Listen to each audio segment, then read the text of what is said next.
Grabe ito. Pumasok sa tainga ang ahas. Ang tanong, paano nakapasok dun sa tainga ang ahas? Grabe.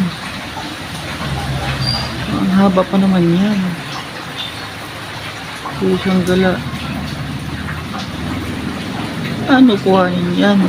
Kasi pag hinihila mo, kagatin yung mga gasin sa loob. Ang haba, ang laki. Posible naman din na malayan ito bago pumasok. Nakatakot naman ito. Paano napasukan sa tainga? Natutulog o ano? Kayo mga nanonood, anong masasabi niyo dyan? Mag-comment kayo. Grabe ito. Tindi ng ahas na to. My goodness. Nako, bahala na kayo dyan.